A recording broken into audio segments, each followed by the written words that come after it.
बुरखांनानै लानानै फैदों गावनि बिनानावखौ। नैबे नङा नैबे भिडिअ'आव नुनाय नोंसोर नुखाबाय रायजोफोर ससियेल मिडियाआव गोबां गोसारगासिनो बे जाथाया नङा बे घटनाया ओरैबायदि गोसारदों बयबो नुगासिनो नाथाय माखासे मानसिफ्रा मिथिबाय माखासे मानसिफ्रा मिथियाखै नङा रायजोफोर मा जादों घटनाया। थ' रायजोफोर घटनाया जाहैबाय बेयो उड़िसायाव नङा उड़िसायाव जानाय सोरबा सोरबा मिथिखादों सोरबा सोरबा मिथियाखै नङा रायजोफोर उड़िसायाव जानाय बे घटनाया उड़िसानि सासे जितु मुं होननाय बोराय नङा गावनि बिनानावखौ जे बिनानावा थैनानै थांखांबाय नङा बै थैनानै थांनाय बिनानावनि गोथै सहखौ गोथैसालियाव थांनानै बुरखांनानै फाफ्लियाव लानानै फैदों नङा रायजोफोर। जाहोना जाबाय जे नङा जाहोनानो गावनि बिनानावनि एकाउन्टआव नङा रायजोफोर गावनि बिनानावनि एकाउन्टआव 19,000 रां दंमोन नङा बै 19,000 रांखौ बियो बख'नो होननानै बेंकआव थांदोंमोन जायनि थाखाय बेंकनि मानसिफोरा बे जिथुमुनि बोरायनाव बै बिनानावनि माखासे डकुमेन्ट्स ओरै बिदोंमोन आरोखि जायखौ बे जिथुमुनिया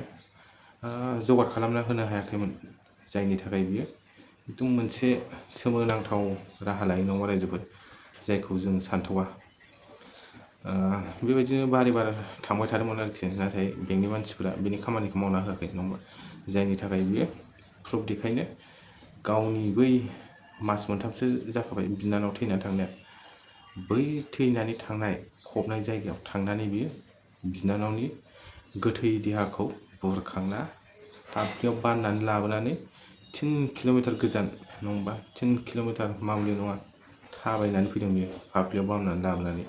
बिनि उनाव बियो बै उड़िसानि ग्रामिन बेंकआव जा बिनानावनि बेंक एकाउन्ट दंमोन नङा बाव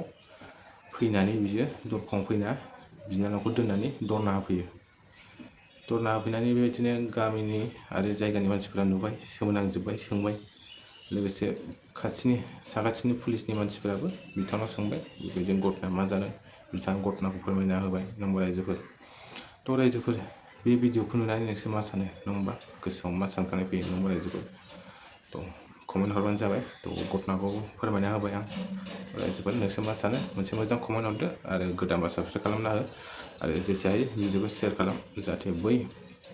बे भिडिअ'खौ नुनाय रायजोफोरा मिथियो घटनाया मा जादों सोरबा सोरबा मिथियाखै सोरबा सोरबा मिथिबाय नंगौ रायजोफोर। थ' दिनै भिडिअ'आ एसेनोसै रायजोफोर माबाफोर गोरोन्थि जादोंब्ला नैबे बुंनायाव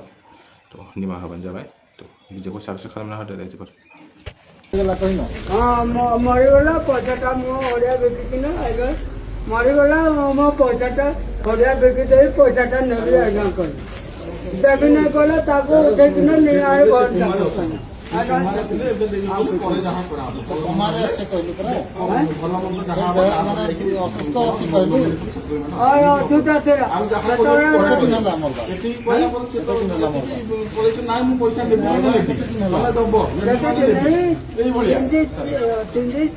जा